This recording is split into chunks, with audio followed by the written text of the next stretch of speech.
ሰላም በመላው ዓለም የምትኖሩ የሀሁ ለሁሉም የኦንላይን ትምህርት ቤት የዩቲዩብ ቻናል ቤተሰቦች በያላችሁበት ሰላማችሁ ይብዛ። ሀሁ ለሁሉም የኦንላይን ትምህርት ቤት አማርኛ፣ እንግሊዝ፣ ሂሳብ እንዲሁም የተለያዩ የማህበራዊና የተፈጥሮ ሳይንስ የትምህርት አይነቶችን ብቃት ባላቸው አስተማሪዎች 24 ሰዓት የማስተማር አገልግሎት እየሰጠ ይገኛል። ቪዲዮ ላይ ባስቀመጥነው ስልካችን በኢሞ፣ በቴሌግራም፣ በዋትሳፕ ይደውሉልን። በተመቻችሁ ሰዓት የምትፈልጉትን የትምህርት አይነት እናስተምራለን።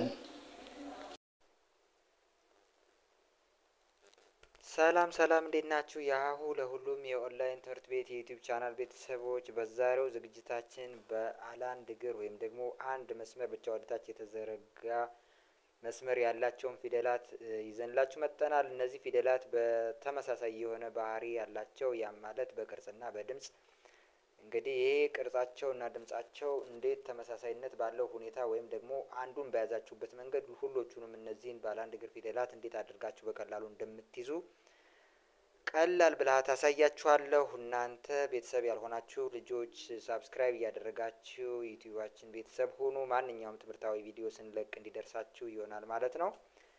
በትናንትናው ዝግጅታችን እንደምታስታውሱት ባለ ሁለት እግር ወይም ደግሞ ሁለት መስመር ያላቸውን ፊደላት ይዤላችሁ መጥቼ እነዚህን ፊደላት እንዴት እንደምትረዷቸው ለማሳየት ሞክሬ ነበር። እንግዲህ ከዚህ ጋራ ቢያንስ ከባለ ሁለት እግር ፊደላት ጋር እንዴት አይነት ልዩነትና አንድነት እንዳላቸው እያወዳደርኩ እነዚህን ባለ አንድ እግር ፊደላት አሳያችኋለሁ። እስከ መጨረሻው ተከታተሉኝ። እነዚህ የምታዩቸው ባለ አንድ እግር ፊደላት ናቸው። እነዚህ ፊደላት አንደኛ ቤተሰብ፣ ሁለተኛ፣ ሶስተኛ፣ አራት፣ አምስት፣ ስድስት፣ ሰባት እንዲሁም ደግሞ ስምንተኛ ደግሞ ውስብስብ ፊደላት የሚባሉትን ከነዚህ ጋር ግንኙነት ባለው ሁኔታ አያይዤ በቀላሉ ለመያዝ እንዲያመቻችሁ ይዤላችሁ መጥቻለሁ። እንደምታዩት እነዚህ ላይ ዳር ያሉት ፊደላት አንደኛ ቤተሰብ የሚባሉት ወይም ደግሞ የመጀመሪያ ፊደላት ናቸው። እነዚህ ባለ ሁለት እግር ፊደላት የምታዩቸው ሁለት መስመር ወደታች የተዘረጋላቸው ወይም ሁለት መስመር ወይም ባለ ሁለት እግር ይባላሉ። እነዚህኞቹ ደግሞ ስታዩቸው ባለ አንድ እግር ይባላሉ። አንድ መስመር ብቻ ነው ወደታች የተዘረጋ ያላቸው። እንደዚያኞች አይደለም ቅርጻቸው። በዛ መሰረት እነዚህን ለመያዝ እና እነዚህኞቹንም ለመያዝ በጋራ እንዴት አይነት ባህሪ ምን ላይ ነው ልዩነታቸውና ምን ላይ ነው አንድነታቸው የሚለው እያወዳደርኩ አሳያችኋለሁ። ማለትም አንዱን ከአንዱ ጋር እያስተያየው ማለት ነው። ስለዚህ እነዚህ የመጀመሪያ ፊደላት ልጥራላችሁ። ለ፣ ሰ፣ ሸ፣ በ፣ ቨ፣ አ፣ ከ፣ ሀ፣ ዘ፣ ዠ፣ ደ፣ ጀ፣ ጰ፣ ጸ። እነዚህኞቹ ደግሞ ቀ፣ ተ፣ ቸ፣ የ፣ ገ፣ ፐ፣ ሀ፣ ነ፣ ኘ። እንግዲህ እነዚህ የምታዩቸው አንድ መስመር ያላቸው አንደኛ ቤተሰብ ባለ አንድ እግር ሆሄያት የሚባሉት ወይም ፊደላት የሚባሉት ናቸው። እነዚህ ደግሞ ሁለት መስመር ወደ ታች የተዘረጋ ወይም ባለ ሁለት እግር ፊደላት በመባል የሚታወቁ የመጀመሪያ ወይም አንደኛ ፊደሎች ናቸው። ሁለተኛ ፊደላት ወይም ደግሞ ሁለተኛ ቤተሰቦቻቸውን ስናይ ደግሞ ከጎናቸው ላይ አግድም መስመር ያለው ኡ የሚል የጋራ ድምጽ ቅላጼ ያላቸው ባለ ሁለት እግር ፊደላት እነዚህ ያሉ። ባለ አንድ እግሮቹም እንደዚያው ከጎናቸው ላይ አግድም መስመር ያለው ኡ የሚል የጋራ ድምጽ ወይም የድምጽ ቅላጼ ወይም የሆነ አናባቢ ጎልቶ ያልወጣ ግን ኡ የሚል ድምጽ አላቸው ባለ አንድ እግር ፊደላትም ባለ ሁለት እግር ፊደላትም። ስለዚህ ከዚህ ጋር ላይ ሁሎቹም ከጎናቸው ላይ አግድም መስመር አላቸው። ሁሎቹም ኡ የሚል የጋራ ድምጽ ቅላጼ አላቸው። ስለዚህ ባለ ሁለትም ሆነ ባለ አንድ እግር ፊደል ሁለተኛ ቤተሰቦቻቸው ላይ ከአንደኛ ቤተሰቦቻቸው የሚለዩበት ከጎናቸው ላይ ባለው አግድም መስመር ስለሆነ ይሄን በቀላሉ ሁለቱንም በቀላሉ ትረዳላችሁ ማለት ነው። ስለዚህ ሁለተኛ ቤተሰቦቻቸውን አሁን ደግሞ ረጋ ብዬ ልጥራላችሁ ድምጻቸውን ማለት ነው። ቅርጻቸውን እዩት። ከአንደኛ ቤተሰቦቻቸው የሚለዩት ከጎናቸው ላይ አግድም መስመር ስላላቸው ነው። ድምጻቸው ደግሞ ኡ የሚል ሁሎቹም እነዚህ የምታዩቸው የሆነ የጋራ ድምጽ አላቸው ማለት ነው። ስለዚህ ሁለተኛ ቤተሰቦቻቸውን ልጥራ። ሉ፣ ሱ፣ ሹ፣ ቡ፣ 五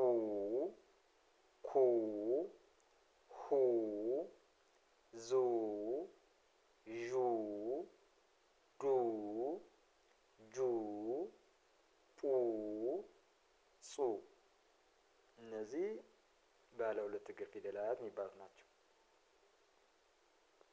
ባለ አንድ እግር ፊደላት የሚባሉት ደግሞ ሁለተኛ ቤተሰቦቻቸው ያው እንደ ባለ ሁለት እግር ፊደላት ከመጀመሪያ ቤተሰቦቻቸው ወይም ከአንደኛ ፊደላት የሚለዩት ከጎናቸው ላይ ባለው አግድም መስመር ነው። እነዚህንም እንደዚሁ ልጥራላችሁ። ቁ፣ ቱ፣ ቹ፣ ዩ፣ ጉ፣ ፑ፣ ሁ፣ ኑ፣ ኙ።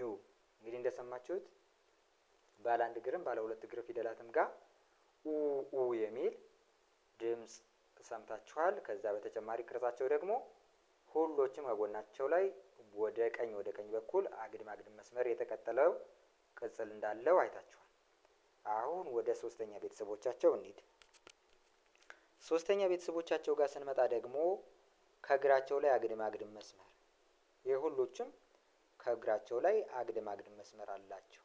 እንግዲህ ባለ ሁለት እግር ፊደላትም ስታየው እንደዚሁ ይሄው ከእግራቸው ላይ ምንም የለውም፣ ሁለት እግር ብቻ ነበር የነበራቸው። ሶስተኛ ቤተሰቦቻቸው ጋር ስትመጡ ደግሞ ከመጀመሪያ ፊደላት የሚለዩት ከእግራቸው ላይ አግድም መስመር ወይም ደግሞ ሸፈፍ ያለ ነገር ተጨማሪ ቅጽል ተጨምሮባቸዋል። ባለ አንድ እግርም ስታዩቸው እንደዛው ነው። እዩዋቸው። እግራቸው ላይ ከአንደኛ ቤተሰቦቻቸው የሚለዩት ከእግራቸው ላይ የሆነ ሸፈፍ ያለ ነገር ቅጽል አለው። ከዚህ ላይ የቤተሰብ የሆነችው ይ የምትባለው ፊደል ኤክሴፕሽናሊ ከጎኗ ላይ የሆነ ጠመዝመዝ ያለ የምታዩት ቅርጽ ነው ያለው። ሌሎቹ ግን ባለ አንድ እግርም ባለ ሁለት እግርም ፊደላት እግራቸው ላይ ጫማ ነገር ወይም ሸፋፋ ነገር ነው ያለው።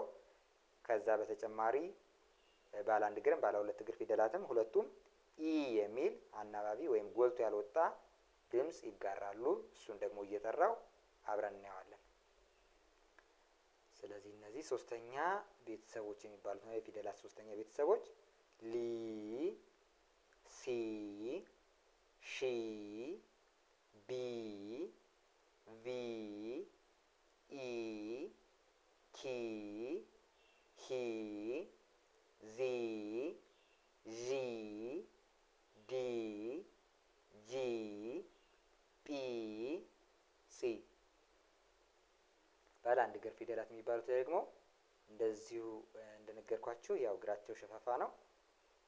እነዚህም ሶስተኛ ቤተሰቦቻቸው እንደዚሁ ልጥራላችሁ። ቂ፣ ቲ፣ ቺ፣ ይ፣ ጊ፣ ፒ፣ ሂ፣ ኒ፣ ኝ።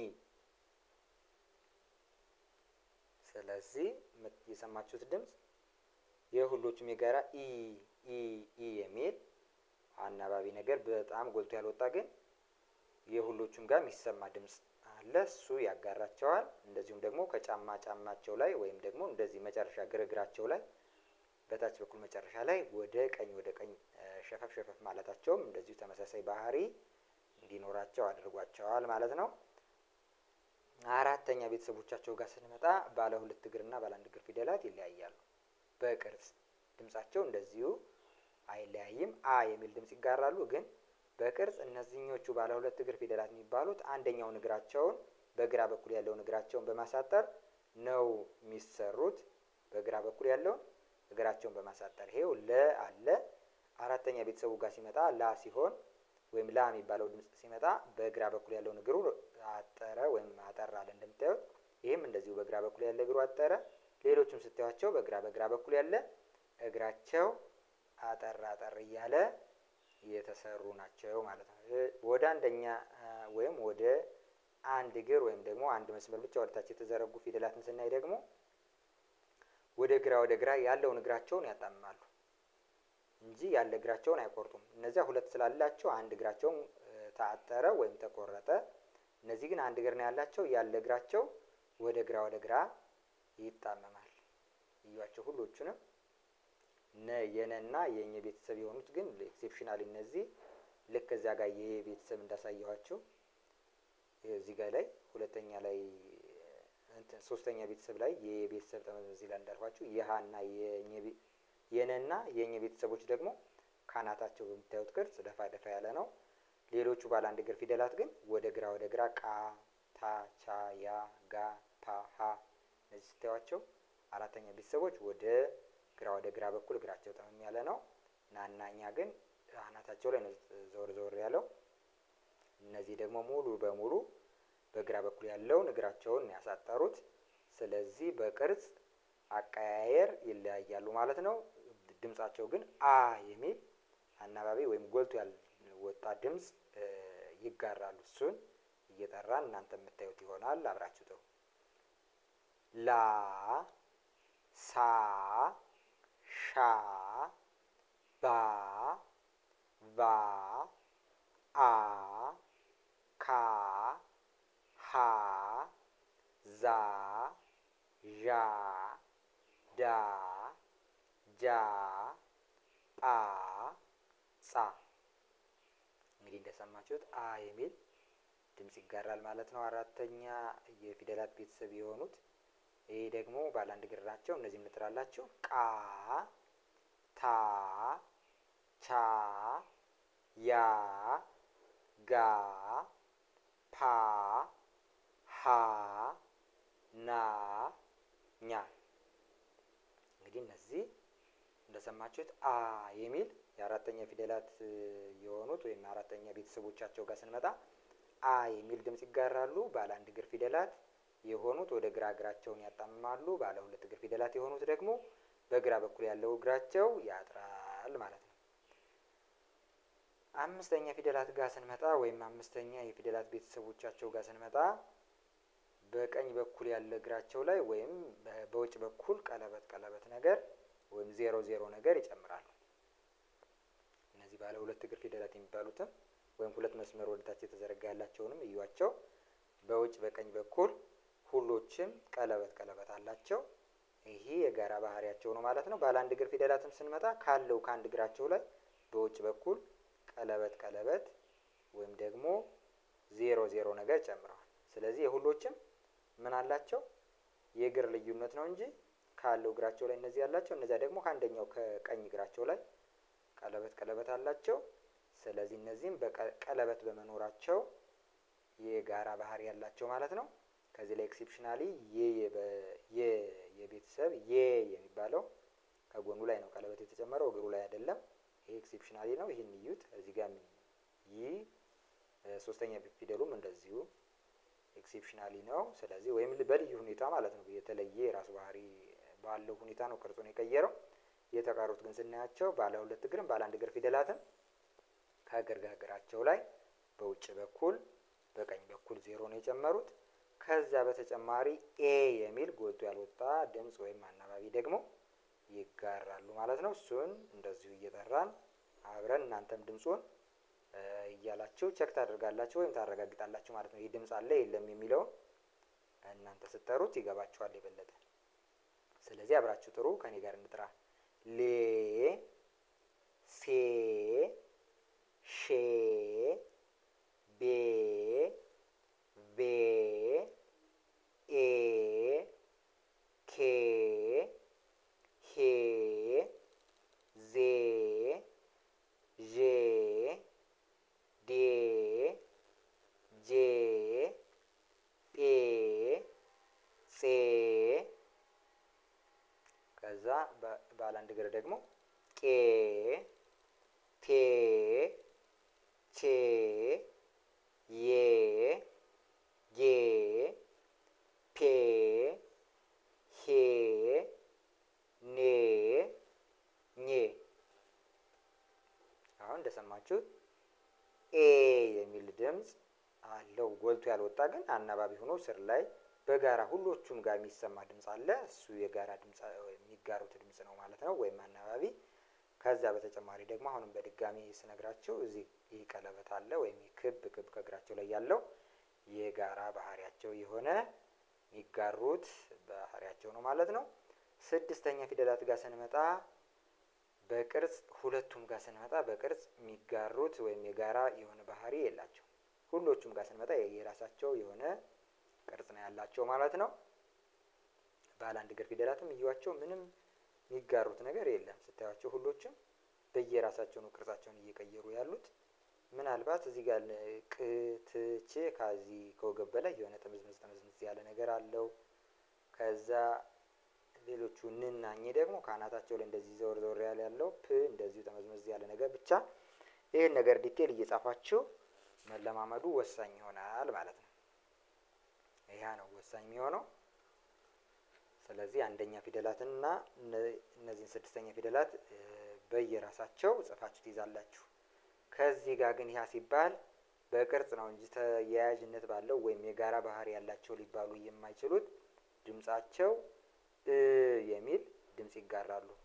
እንግዲህ ቅርጻቸውም ቢሆን አንዳንድ ላይ ለምሳሌ ድ ጅ ጵ ጽ ስታዩዋቸው አናታቸው ላይ ወይም ደግሞ ራሳቸው ላይ እዚህ ክብ ክብ ካለው ራሳቸው ላይ አግድም መስመር ወይም የሆነ ቅጽል አለው። እሱ የጋራ ባህሪያቸው ሊሆን ይችላል። እንደዚሁ በቀላሉ ለመያዝ እነዚህን አራት ፊደሎች እሱን ልትጠቀሙ ትችላላችሁ። ክና ህ ደግሞ ከጎነ ጎናቸው ላይ የምታዩት ዝግዛግ አለው። ሌላው ስና ሽ ከአናታቸው ዘንበል ያሉ ናቸው። ብና ብ ከጎናቸው ላይ በግራ በኩል ነው የሆነ አግድም መስመር ልክ በቀኝ በኩል ከዚህ ጋር ሁለተኛ መስመራቸው እንዳላቸው ሁሉ ከዚህ ጋር ደግሞ ስድስተኛ ላይ ሲመጡ ደግሞ በግራ በኩል ቅጽል አላቸው። እሱን እንግዲህ እንደዚሁ ዲቴል እያያችሁ እየጻፋችሁ ትለማመዱ ይሄ ነገር ልታዩት ትችላላችሁ። ግን ወጥ በሆነ ሁኔታ ልክ አምስተኛ ላይ በቀኝ በኩል በውጭ በኩል ቀለበት አለው የሁሎቹም እንደምንለው አይነት በዚህ አይነት ወጥ የሆነ የጋራ የቅርጽ ተመሳሳይነት የላቸውም። ድምጽ ግን እንደዚሁ የሚጋሩት ድምጽ አለ። የሚል የጋራ ወይም ጎልቶ ያልወጣ ግን አናባቢ ሆኖ ቅላጼ ሆኖ የሚደመጥ ድምጽ አለ። እሱን ስንጠራው ደግሞ ያው አብረን ስናየው እናንተም ተሰሙታላችሁ። በዚያ ላይ ግልጽ ይሆንላችኋል ማለት ነው። አብራችሁ ጥሩ ከኔ ጋር ል ስ ሽ ብ ቭ እ ክ ህ ዝ ዥ ድ ጅ ጵ ጽ። እዚህ ጋር ደግሞ ቅ ት ች ይ ግ ህ ፕ ህ ን ኝ። እንግዲህ የሰማችሁት የሚል የጋራ ድምጽ አላቸው። ቅርጻቸውን ግን እንደነገርኳችሁ ልክ አንደኛ ፊደላትን በተደጋጋሚ ጽፋችሁ ያዙ። ከዛ በኋላ ያለውን ነገር ትረዳላችሁ እንደምላችሁ። ስድስተኛ ፊደላትንም እንደዚሁ እየጻፋችሁ ድምጻቸውንም በነኝና እንደዚሁም ደግሞ አንዳንዴ ተመሳሳይነት አለው ብላችሁ ለመያዝ የሚያመቻችሁን ዘዴ ተጠቀሙ። በዚያ መንገድ ፊደላትን አንድ ባንድ ቅርጻቸውንና ድምጻቸውን ከያዛችሁ በኋላ መጻፍና ማንበብ ምንም ችግር ሊሆን አይችልም ማለት ነው። ለዛ ነው ፊደላትን በተደጋጋሚ የምትይዙበትን መንገድ በተለያየ ዘዴ እያቀረብኩላችሁ ያለ። ቀጣዩ ሰባተኛ ቤተሰቦች ናቸው። ሰባተኛ ቤተሰቦቻቸው ጋር ስንመጣ ባለ ሁለት እግር ፊደላት ቅርጽ ተጋርተው በጋራ በተመሳሳይ ሁኔታ በቀላሉ ልትይዙበት የምትችሉት የሚታይ ነገር አለ። እሱ ምንድነው ካላችሁኝ በቀኝ በኩል ያለውን እግራቸው ሁሎቹም አጭራጭር ነው። በቀኝ በኩል ያለው እግራቸው ለምሳሌ በአራተኛው ጋር በግራ በኩል ያለውን እግራቸውን ነበር ያሳጠሩት አይደል? እነዚህ ባለ ሁለት እግር ፊደላት የሚባሉት። ሰባተኛ ቤተሰቦቻቸው ጋር ስንመጣ ደግሞ በቀኝ በኩል ያለው እግራቸው ያጥራል ማለት ነው፣ ወይም የተቆረጠ ነው። እናንተ ብቻ ከአእምሯችሁ ላይ ሊቀመጥ በሚችል ሁኔታ ስለ ቅርጻቸው የሆነ ነገር በሉ። ስለዚህ እሱ ምንድነው በአንድ በኩል ያለው እግራቸው ማጠሩን የሚገልጽ እናንተ በሚገባችሁ ልትረዱት የምትችሉት ቃል ተጠቅማችሁ ያዙ። በዛ መንገድ እኔ ለምሳሌ በቀኝ በኩል ያለው እግራቸው አጠረ አልኳችሁ ወይም ተቆረጠ አልኳችሁ። እናንተ ምን ብትሉት ነው ከአእምሯችሁ ላይ የሚቀመጠው? እሱ ያው በአንድ በኩል ያለው እግሩ እንዳጠረ በቀላሉ ልትይዙበት በምትችሉ ተሰበረን በሉ ምን ብቻ በአንድ በኩል ያለው አጠር ያለ ያም በቀኝ በኩል ያለው፣ በግራ በኩል ያለው ደግሞ ረዘም ያለ ነው ማለት ነው። ከነዚህ ቅርጾች መሀል ሎ ወይም የለ ቤተሰብ የሆነችዋ ሎ የምትባለዋ እግሯ አላጠረም። በቀኝ በኩል በውጭ በኩል ነው ቀለበት ከጎኗ ላይ ወይም የሆነ ዜሮ ነገር ፍሬ የሆነ ፍሬ በሉት እሱ ነገር ነው። ወይም ደግሞ የሆነ ዜሮ የሚታያቸው ነገር ነው ይህን ቀጥላ ነው ቅርጿን የቀየረችው። ከነዚህ ጋር እግሯን በማሳጠር አይደለም ቅርጿን የቀየረችው። ኤክሴፕሽናሊ ትይዛላችሁ። የለ ከባለ ሁለት እግር ፊደላት መካከል የለ ቤተሰብ የሆነችው ሎ እግሯ በቀኝ በኩል ያለውን እግሯን በማሳጠር አይደለም የቀየረችው ቅርጿን። ሌሎቹ ግን ባለ ሁለት እግር ፊደላት የሚባሉት በቀኝ በኩል ያለውን እግራቸውን በማሳጠር ቅርጻቸውን ቀይረዋል። ከዚያ በተጨማሪ ኦ የሚል የጋራ ድምጽ አላቸው። እሱን እየጠራን በኋላ የምናየው ይሆናል። ባለ ሁለት እግር ጋር አይተን በቀኝ በኩል ያለው አጭር ነው፣ ይሄ የጋራ ባህሪያቸው ነው እያልን ነበር።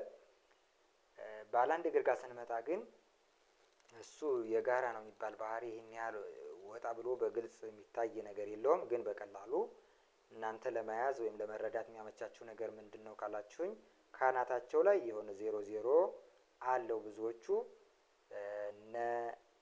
የቀ ቤተሰብ የሆነው ቆ፣ የተ ቤተሰብ ቶ፣ የጨ ቤተሰብ የሆነው ቾ፣ እንዲሁም የሀ ቤተሰብ የሆነው ሆ፣ የነ ቤተሰብ የሆነው ኖ፣ የኘ ቤተሰብ የሆነው ኞ። እነዚህ ፊደሎች ስታዩዋቸው ባለ አንድ እግር ፊደላት ናቸው። ግን ካናታቸው ላይ የሆነ ክብ ወይም 00 ነገር አላቸው ሁሎችም። እና ካናቱ ላይ ክብ ያለው ፊደል በሌሎች ጋር ስለሌለ ይሄ ለመለየት ሊያመቻችሁ ይችላል። እነ የየ ቤተሰብ የሆነው ዮ፣ የገ ቤተሰብ የሆነው ጎ፣ የፐ ቤተሰብ የሆነው ፖ ደግሞ ይህንን ባህሪ አይጋራም። በራሳቸው ነው እንደዚህ ቅርጻቸውን የቀየሩት። ስለዚህ እነዚህን በቀላሉ የምትረዱበት መንገድ ይኖራል። ምክንያቱም ይሄው የምታዩዋቸው ቆ፣ ቶ፣ ቾ አናታቸው ላይ 00 አለው። ሆ፣ ኖ፣ ኞ አናታቸው ላይ ብቻ ቅርጻቸው ወደ ስር ደፋ ያለ ቢሆንም ወይም ደግሞ ጎንበስ ያሉ ነገሮች ናቸው። ይሄ የምታዩት አናታቸው ላይ 00 ነገር አለው። እንደ ባለ ሁለት እግር ፊደላት እነዚህም ኦ የሚል የጋራ ድምጽ አላቸው። ሌሎች ፊደላትም እንደዚሁ በአናባቢ ጉዳይ በጋራ ነው የሚሉት፣ የጋራ አናባቢ ነው የሚጠቀሙት። የሚለያዩት በእግር አልቦ ባለ አንድ እግር እና ባለ ሁለት እግር ባለ ሶስት እግር ፊደላት የሚባሉት የሚለያዩት በቅርጽ አቀያየር ላይ ነው። ቤተሰቦቻቸውን ከአንደኛው ቤተሰብ ወደ ሌላኛው ቤተሰብ ሲቀይሩ ቅርጻቸው ጋር በተለያየ ሁኔታ ይቀይራሉ። እንዳሳየኋችሁ ለምሳሌ የባለ አንድ እግር ፊደላት እዚህ ሰባተኛ ላይ እግር ስለሌላቸው እግር አላሳጠሩም ወይ ሌላ የሆነ ወጥ የሆነ ቢታይ ግልጽ የሆነ የቅርጽ አቀያየር የላቸውም። ግን ባለ ሁለት እግር ፊደላት ጋር ስንመጣ ሰባተኛ ላይ ግን ግልጽ በሆነ ሁኔታ በጣም የሚታይ ሁኔታ እና በቀላሉ መረዳት የሚያስችል ቅርጽ አቀያየር አላቸው። እሱም በቀኝ በኩል ያለውን እግር ማሳጠር ነው ማለት ነው። እዚያ ጋር ግን ስንመጣ እንዳሳየኋቸው አናታቸው ላይ አብዛኞቹ ፊደላት ቀለበት አላቸው፣ ግን ሙሉ አይደሉም። እነዚያም ለመያዝ ይሄን ያህል አመቺ አይደለም። ስለዚህ የቅርጻቸው እንደዚሁ ባሳየኋችሁ መንገድ በቀላሉ ለመረዳት ሞክሩ። ድምጻቸው ግን ኦ የሚል አለ። አሁን በድጋሚ ልጥራላችሁና አብራችሁ እየጠራችሁ እናንተም ከኔ ጋር ተለማመዱ ማለት ነው። ሎ፣ ሶ፣ ሾ፣ ቦ፣ ቮ፣ ኦ፣ ኮ፣ ሆ፣ ዞ፣ ዦ፣ ዶ፣ ጆ፣ ጶ፣ ጾ። ይሄኛው ደግሞ ቆ፣ ቶ፣ ቾ፣ ዮ፣ ጎ፣ ፖ፣ ሆ፣ ኖ፣ ኞ። እንግዲህ እንደሰማችሁት ኦ የሚል ነገር አለ። ቅርጻቸውንም እንደዚህ በነገርኳችሁ መንገድ ያዙ። እየጻፋችሁም እንደዚሁም ደግሞ የሚታያችሁ ግልጽ የሆነ የሚታይ ነገር ያለውንም እንደዚሁ በማመሳሰል ለምሳሌ ቆና ቶቾ አናታቸው ላይ ቀለበት ያላቸው ናቸው። ሆ፣ ኖ፣ ኞ እንደዚሁ። ዮ፣ ጎ፣ ፖ ደግሞ ያው በራሳቸው ይህን ቅርጽ አላቸው። እነሱን እየጻፋችሁ ተለማመዱ። በቀጣይ ስምንተኛ ላይ የጨመርናቸው ወይም ደግሞ ከነዚህ ፊደላት ጋር ተያያዥነት ያላቸው ባህሪ ያላቸው ውስብስብ ፊደላት በመባል የሚታወቁ ሁለትና ከዚያ በላይ ተነባቢ ወይም ሁለትና ከዚያ በላይ ድምጽ ያላቸው ለምሳሌ ሉዋ ስንል ሉና ዋ የሚል ድምጽ ይወጣል። ሷ ስንልም እንደዚህ። ሌሎችም እንደዚህ አይነት ሁለት ድምጽና ከዚያ በላይ ያላቸው ፊደላት ናቸው። እነዚህ ስታዩዋቸው ሉዋ ስንል ከለ ቤተሰብ ጋር ተያያዥነት አለው። ያ ማለት እነዚህ እያንዳንዳቸው ፊደላት ስታዩዋቸው ከአራተኛ ቤተሰቦቻቸው ረዘም ያለ እግር በአንድ በኩል ወይም በግራ በኩል ያለው እግራቸው ረዘም ያለ ነው አይደል ስታዩት። እነዛ እግራቸው ላይ ከረጅም እግራቸው ላይ አግድም መስመር ብትጨምሩበት ስምንተኛ ቤተሰብ አድርገን ያመጣናቸውን ፊደላት ወይም እነዚህ ውስብስብ ፊደላት መጻፍ ትችላላችሁ ማለት ነው። ፊደሉም እንደዚሁ እንትን ስትሉ ዋን በቋሚነት ይዘው ከነዚህ ፊደላት ደግሞ ሉ ለምሳሌ ሉዋ፣ ሷ፣ ሿ፣ ቧ፣ ቧ ስንል ሉዋ የለ ቤተሰብ የሆነ ድምጽ ትጋራለች። የችም የሰ ቤተሰብ አንድ ድምጽ ትጋራለች። የሸ ቤተሰብ የበ ቤተሰብ እየተጋሩ ነው የሚሄዱት። የራሳቸው የሆነ ከየቤተሰባቸው የመጣ አንዳንድ ድምጽ ስለሚጋሩ ለዛ ነው በዛ መንገድ ነው የመደብናቸው። ስለዚህ እነዚህ ቅርጻቸውን ስታዩዋቸው ከረጅም እግራቸው ላይ በአንድ በኩል ያለው ረጅም እግራቸው ላይ ሪባን ነገር ወይም ደግሞ አግድም መስመር የተጨመረ ነገር አለው ማለት ነው። እሱን እዩት። እዛ በተጨማሪ ኦ የሚል የሚጋሩት ድምጽ አለ። እሱንም እየጠራን እንደዚሁ እናየዋለን። ከዛ በተረፈ እዚህ ጋር ደግሞ እንደምታዩት እግራቸው ላይ እነዚህ አግድም መስመር የተጨመረባቸው እዩዋቸው ሁሎቹንም።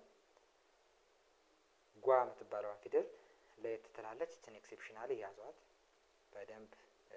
ያው እንደዚህ አንዳንዴ ኤክሴፕሽናሊ ለመያዝ በጣም ቀላል ነው ሲጀመር እና ለዚያም በቀላሉ ትይዙታላችሁ ብዬ አስባለሁ። እነዚህ ደግሞ ከእግራቸው ላይ አግድም መስመር አላቸው። የኗና ኟ ስናይ ደግሞ ከአራተኛ ፊደል ጋር ቤተሰብ ጋር ከሆነው ላይ አግድም መስመር ብትጨምሩበት አራተኛ ቤተሰብ ከሆነው ከኘ ቤተሰብ ጋር ኛ ከሚባለው ላይ አግድም መስመር ብትጨምሩበት ኟና ኗ ይሆናል። እነዚህን ኦ የሚል የጋራ ድምጽ የሚጋሩ ፊደላት ወይም ስምንተኛ ላይ ያመጣናቸውን ፊደላት ደግሞ እንደዚሁ ልጥራላችሁና አብረን እንለማመድ ማለት ነው። ሏ፣ ሷ፣ ሿ፣ ቧ፣ ቧ፣ ኳ፣ ኋ፣ ዟ፣ ዧ፣ ዷ፣ ጇ፣ ጧ፣ ጿ፣ ቋ፣ ቷ፣ ቿ፣ ጓ፣ ፖ፣ ኋ፣ ኗ፣ ኟ። እንግዲህ እነዚህ የምትሰሟቸው ድምጾች ውስብስብ ፊደላት የሚባሉት ኦ የሚል የጋራ ድምጽ ያላቸው ናቸው። አሁን ለሪቫይዝ ያህል ወይም ደግሞ ለክለሳ ያህል አንዳንድ ነገር ልበላችሁ። መጀመሪያ ላይ በተከታታይ እንደምነግራችሁ የመጀመሪያ ፊደላትን በደንብ እየጻፋችሁ ያዙ፣ ደጋግማችሁ እየጠራችሁ ያዙ። ከዚያ በመቀጠል ሁለተኛ ፊደላት ቤተሰብ ጋር ስንመጣ ሁሎቹም ፊደላት ባለ አንድ እግርም ባለ ሁለት እግርም ፊደላት ከጎናቸው ላይ አግድም መስመር አለው። ሶስተኛ ፊደላት ጋር ስንመጣ እግራቸው ላይ እንደምታዩት ሸፋፋ ነገር ወይም ደግሞ ወደ ቀኝ የተሻፈፈ ነገር አለው። እዩዋቸው። ባለ ሁለት እግርን እንዳያችሁት ባለ አንድ እግርም ፊደላት እንደዚሁ እዩዋቸው። በዛ መንገድ ነው እንትን ያሉት።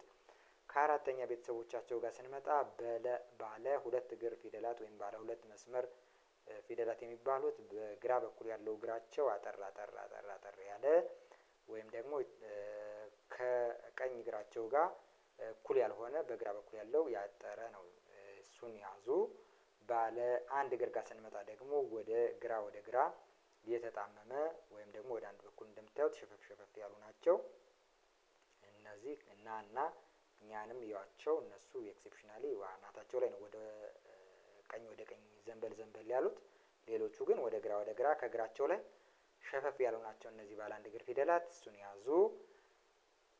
አምስተኛ ቤተሰቦቻቸው ጋር ስንመጣ ባለ ሁለት እግር ፊደላት ጋር ስንመጣ በቀኝ በኩል ካለው እግራቸው ላይ በውጭ በኩል ቀለበት ወይም 00 ነገር የተጨመረባቸው ናቸው። ሁሎቹንም እዩዋቸው። ባለ አንድ እግር ፊደላት ጋርም ስንመጣ እንደዚሁ ካለው እግራቸው ላይ በቀኝ በኩል በውጭ በኩል ቀለበት ነገር አለው። እዚህ ጋር ደግሞ የቤተሰብን የሆነውን ይህን የኤክሴፕሽናል ያዙ። ከጎኑ ላይ ነው ቀለበት የጨመረው። ሌሎቹ ግን ከእግራቸው ላይ ነው። ስድስተኛ ቤተሰቦቻቸው ጋር ስትመጡ ሁሎቹንም እየጻፋችሁ ለመያዝ ሞክሩ። ልክ አንደኛ ፊደላትን እየጻፋችሁ ያዙ እንዳልኋችሁ። ምክንያቱም የጋራ የሆነ የሚጋሩት ቅርጽ የለም እንደምታዩት። ለዛ እሱን ያዙ። እዚህ ጋርም ስንመጣ እንደዚሁ በተመሳሳይ ሁኔታ ወጥ የሆነ የሚጋሩት የቅርጽ እና ወይም ተያያዥነት ያለው ባህሪ የለውም ማለት ነው። ስድስተኛ ይህን ካልነ ሰባተኛ ቤተሰቦቻቸው ጋር ስንመጣ ባለ ሁለት እግር ፊደላት የሚባሉት በቀኝ በኩል ያለ እግራቸው ያጥራል። አራተኛ ላይ በግራ በኩል ያለ ያጥራል እንዳልኳችሁ፣ ከአራተኛው በተቃራኒ በኩል ያለው እግራቸው ያጥራል ወይም በቀኝ በኩል ያለው እግራቸው አጭር ወይም የተቆረጠ፣ ከግራ እግራቸው ጋር እኩል ያልሆነ አንደኛው አጠር ያለ ነው። ስለዚህ በዛ መንገድ በቀላሉ ያዙ ቅርጹን ከያዛችሁ ያው አብዛኞቻችሁ ሀ ለሀመሰ ወይም ሀ ሁሉ ሂሃ ሂሆ ለሉላ ሌሎ በሚለው ስለምትይዙት ድምጹን መጥራት ብዙዎቻችሁ አትቸገሩም።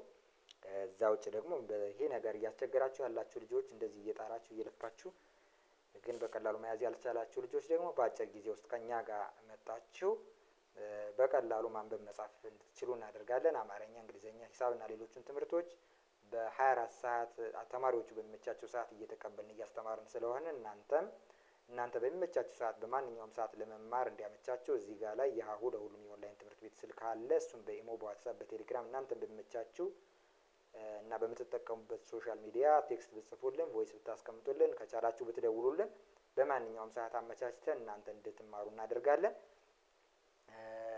ከዚህ ጋር ላይ ሰባተኛ ቤተሰቦቻቸው ጋር ስንመጣ ባለ አንድ እግር ፊደላት ግን እነዚህ በልክ ባለ ሁለት እግር ፊደላት ጋር በቀኝ በኩል ያለው እግራቸው ያጥራል፣ ወጥ ባህሪ ያላቸው እንዳልኳቸው።